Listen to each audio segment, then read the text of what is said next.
Hello दोस्तों, नमस्कार। स्वागत है आप सभी का हमारे एक और नए वीडियो में। मित्रों, उम्मीद कर रहा हूँ कि आप सब बहुत अच्छे होंगे। दोस्तों, आप सबकी पढ़ाई लिखाई भी बहुत अच्छे से चल रही होगी। दोस्तों, आज मैं फिर एक प्रैक्टिस सेट आप सबके बीच लाया हूँ, जो कि आगामी परीक्षाएं जो भी होने वाली हैं, टीजीटी, पीजीटी या एलटी, जीआईसी जो भी हो, डीएसएसबी हो या बीपीएससी की कोई भी टीचिंग एग्जाम संबंधित हो एग्ज़ाम, तो उसके लिए बहुत ही महत्वपूर्ण प्रश्न है मित्रों। और ये प्रीवियस ईयर क्वेश्चन है मित्रों। इसको करने के बाद हम अपना आकलन जरूर कर सकते हैं कि हमारा क्या पोजीशन है। उसी हिसाब से हमें मेहनत करना होगा मित्रों। तो आइए शुरू करते हैं। पहला प्रश्न है आज का। सर्वप्रथम किस ग्रंथ में हृदयकार शब्द मिलता है?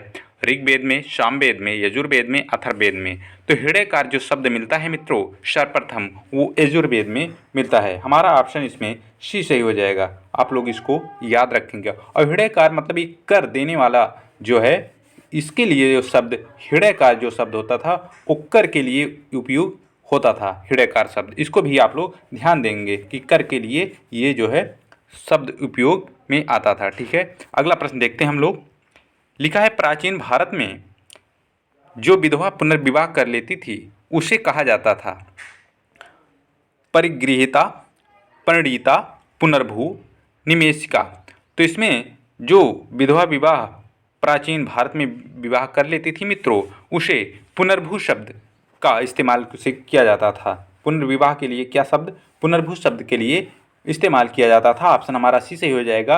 और पुनर्भू शब्द का सर्वप्रथम कहाँ हुआ था? अभी हमने कल के प्रैक्टिस में आप सबको बताया है कि अथर्ववेद में किया गया है सर्वप्रथम प्रयोग। कहाँ? अथर्ववेद में। आप लोग इसको भी याद रखेंगे, अथर्ववेद में ये पूछा जा चुका है और पूछा जाएगा भी। ठीक है, आप लोग इसको याद रखेंगे। अथर्ववेद में पुनर्भू शब्द को सर्वप्रथम वो उपयोग किया गया है। अगला प्रश्न है।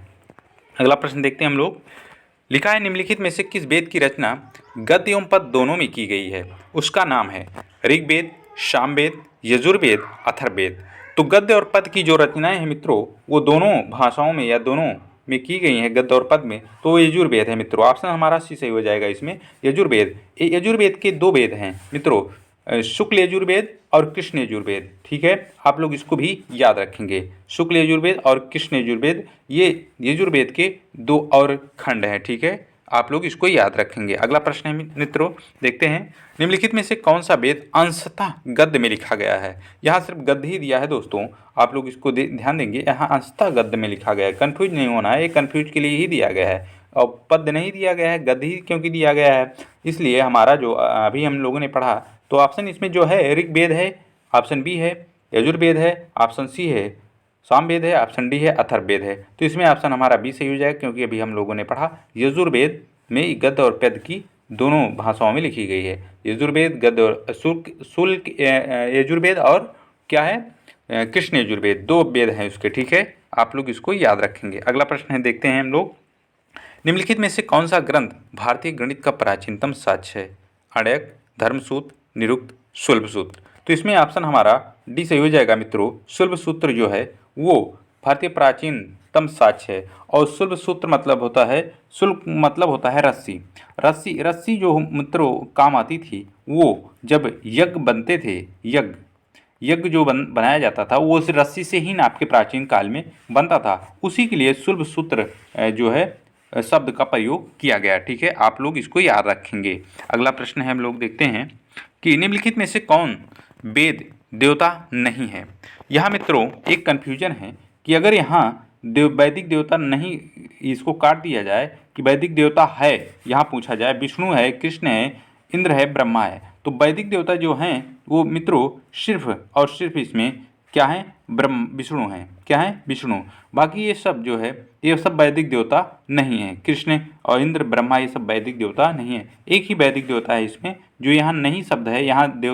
यहाँ ये पूछना चाहिए कि निम्नलिखित में कौन वैदिक देवता है, तो इसमें से सिर्फ विष्णु जो है, इन्हीं का अवतार जो है बताया जाता है कि विष्णु को ही वैदिक देवता माना जाता है। बल्कि कृष्ण को वैदिक देवता का दूसरा रूप भी माना जाता है। एक ही नाम है, कृष्ण को ही क्या बोलते हैं? विष्णु भी बोलते हैं। आप लोग इसको याद रखेंगे, इसलिए हमारा ऑप्शन ऐसे ही हो जाएगा। ठीक है, अगला प्रश्न देखते हैं हम लोग। वैदिक कालीन देवताओं की संख्या थी। अब यहाँ हमें संख्या पूछ रहा कि वैदिक कालीन कितने देवता थे। ऑप्शन ए है 13 है, ऑप्शन बी है 23 है, ऑप्शन सी है 33 है, ऑप्शन डी है 53 है। तो वैदिक कालीन जो देवता था मित्रों वो था 33। वैदिक कालीन देवताओं की संख्या कितनी थी? 33। 33 है, आप लोग इसको याद रखेंगे। अगला प्रश्न है, इनमें से कौन वैदिक देवता नहीं थे? सावित्री, विष्णु, उरुक्रम, विश्वकर्मा, सविता। तो जो मित्रों इसमें सूर्य देवता नहीं थे, तो इसमें विश्वकर्मा जो है इन्हीं को सूर्य देवता नहीं कहा, क्योंकि ये जो है बढ़ई, आप लोग जानते हैं बढ़ई जो होते हैं उन्हीं को विश्वकर्मा कहते हैं, और विश्वकर्मा के ये देवता थे। ठीक है, ये शिल्पकार, किसके? शिल्पियों के देवता इन्हें कहा जाता था। किसके? विश्वकर्मा को शिल्पियों के देवता कहा जाता था। ठीक है, और शिल्पियों के देवता कौन थे? विश्वकर्मा को कहा जाता था मित्रों। ठीक, आप लोग इसको ध्यान देंगे। और बाकी ये सब सावित्री, विष्णु, उरुकुम और सविता ये सब सूर्य देवता हैं। ठीक है, आप लोग इसको याद भी रखेंगे। अगला प्रश्न है मित्रों, यहाँ सुमेलित करने वाला प्रश्न है, बहुत ही महत्वपूर्ण प्रश्न है दोस्तों, क्योंकि इसमें जो है ये वन लाइनर करके पूछा जा सकता है। जो भी सुमेलित करने वाले प्रश्न हम लोग करते हैं वो बहुत ही अच्छे प्रश्न होते हैं। उससे क्या होता है कि हम अगर उनको याद कर लें मित्रों, तो एक ही क्वेश्चन नहीं कई सारे क्वेश्चन हमें क्लियर हो जाएंगे, और कहीं से भी हमें अगर पूछा जाए तो हमें आसानी होगी ये बताने में। ठीक है, तो इसमें यही है कि ऋग्वेद को क्या कहा जाता था, और यजुर्वेद को क्या कहा जाता, सामवेद को क्या कहा जाता, अथर्ववेद को क्या कहा जाता था। तो ऋग्वेद को जो मित्रों उसमें होते थे, ऋग्वेद को होता कहा जाता था। इसके जो मतलब ये पुरोहित होते थे जिसे कहते हैं, उसे होता कहा जाता था, और यजुर्वेद को आध्वर्य कहा गया, और सामवेद को उद्गाता, क्योंकि उद्गाता मतलब संगीत जो गाते हैं, और अथर्ववेद को क्या कहा जाता है? ब्रह्मा कहा गया। ठीक है, तो इसमें हमारा ऑप्शन 1 2 3 4 हो जाएगा, ऑप्शन ए सही है मित्रों। आप लोग इसको याद रखेंगे, बहुत ही अच्छा प्रश्न है मित्रों।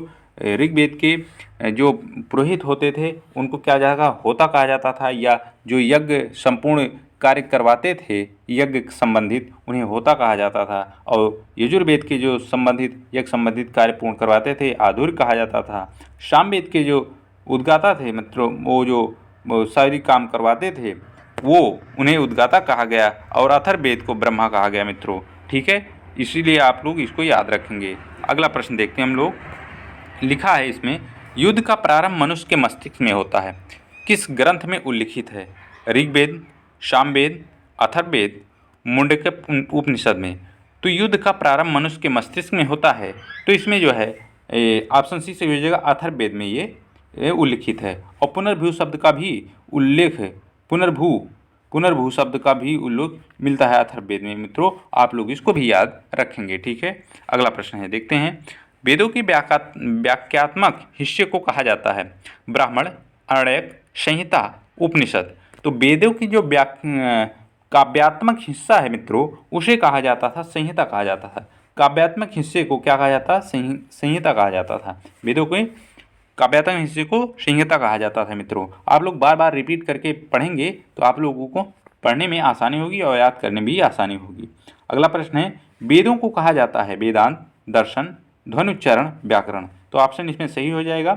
वेदों को क्या कहा जाता था? ध्वनि उच्चारण कहा जाता था। ऑप्शन सी सही है इसमें मित्रों।